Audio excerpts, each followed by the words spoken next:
ယူကရိန်းလောကာလရုရှားရဲ့ချိန်ချောက်မှုဥရောပအတွက်တိတ်ဆိတ်တဲ့မှုန်တိုင်းလာနေပြီလား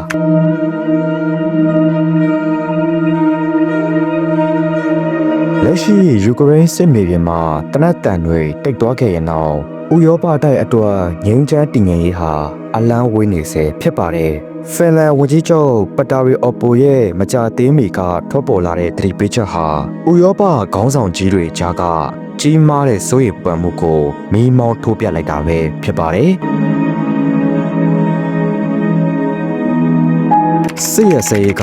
အနည်းကင်းချင်းမဟုတ်ဝန်ကြီးချုပ်အော်ပိုကရုရှားယူကရိန်းစစ်ပွဲရပ်တန့်သွားခြင်းဟာရုရှားရဲ့စစ်ရေးရည်မှန်းချက်တွေပြီးဆုံးသွားတာမဟုတ်ဘူးလို့ရှုမြင်ပါတယ်ယူကရိန်းမှာတိုက်ပွဲဝင်နေတဲ့ရုရှားရဲ့အတွေ့အကြုံရင်းစစ်သားတွေခင်မီလက်နက်တွေနဲ့ထောက်ပံ့ရေးရန်တရားတွေဟာစစ်ပွဲပြီးတာနဲ့အိမ်ပြန်နားကြမှာမဟုတ်ပဲနေတိုးနယ်စပ်တစ်လျှောက်ကိုအင်အားအလုံးအင်းနဲ့ပြောင်းရွှေ့ခြေစိုက်လာနိုင်တာကိုသူကထောက်ပြခဲ့ပါတယ်။ဒါကနေတိုးအဖွဲ့ဝင်နိုင်ငံတွေရဲ့အချုပ်အခြာအာဏာကိုအကဲစမ်းဖို့ရည်ရွယ်တဲ့ဒါမှမဟုတ်ဓာတ်ရိုက်စစ်ရေးခြေချောက်မှုတွေဖြစ်လာနိုင်ပါတယ်။အမေရိကန်ရဲ့လုံခြုံရေးထိရိတ်ကျော်ပါလာမှုဥရောပနိုင်ငံတွေအတွက်အကြီးမားဆုံးသောစိန်ခေါ်မှုကတော့အမေရိကန်ရဲ့အခမ်းကဏ္ဍပါပဲအမေရိကန်ဟာအာရှပစိဖိတ်ဒေသအထူးသဖြင့်တရုတ်နိုင်ငံနဲ့အားပြိုင်မှုနဲ့အရှေ့အလယ်ပိုင်းအရေးတွေကိုပုံမူအာရုံစိုက်လာတာကြောင့်ဥရောပကာကွယ်ရေးမှာရခိုင်ကလိုအပြည့်အဝပါဝင်နိုင်ဖို့ခက်ခဲလာနိုင်ပါတယ်နေတိုးဟာအရှေ့ဘက်ခြမ်းကိုကာကွယ်ဖို့ဘဏ္ဍာငွေပိုစိုက်ထုတ်ရမယ်ဆိုတာဟာအမေရိကန်ကိုအားကိုးနေမဲ့အစားဥရောပနိုင်ငံတွေကကိုယ်ပိုင်စစ်အားကိုအမြန်ဆုံးတည်ဆောက်ရမယ်လို့ဝန်ကြီးချုပ်အော်ပိုကသူ့ရဲ့အမြင်ကိုပြောဆိုခဲ့တာပါ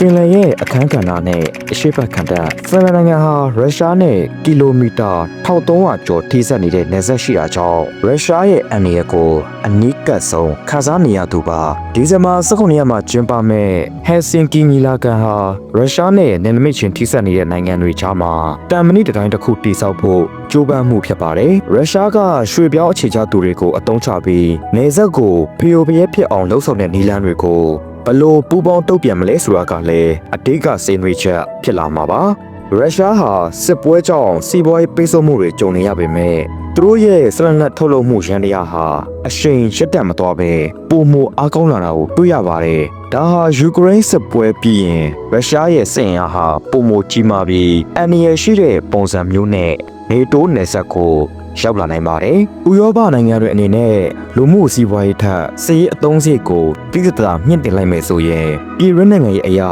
ဘလို့အကျိုးဆက်တွေရှိလာနိုင်မလဲ။အကယ်၍ရုရှားကနေတိုးနယ်စပ်မှာစစ်ရေးအရာအကဲဆန်းမှုတွေလုပ်လာခဲ့ရင်ဥပမာနယ်စပ်ကိုအနှဲငယ်ကျူးကျော်လာခဲ့ရင်နေတိုးအဖွဲ့ဝင်အလုံးကပုံမှန်9အရာတညီတညွတ်တဲ့တုတ်ပြန်လိုက်ပါမလားယူကရိန်းကိုကူညီနေရတဲ့အတွက်ဥရောပရဲ့လက်နက်တိုက်တွေလျော်နေနေချိန်မှာရုရှားရဲ့ခြေချောက်မှုကိုရှင်းဆိုင်ဖို့ဥရောပမှာအချိန်ဘလောက်ကြံသေးတယ်လို့ထင်ပါသလဲပြည်သူတွေရဲ့ထင်မြင်ယူဆချက်တွေကိုလည်း comment မှာမျှဝေပေးခဲ့ကြပါအောင်ခင်ဗျာ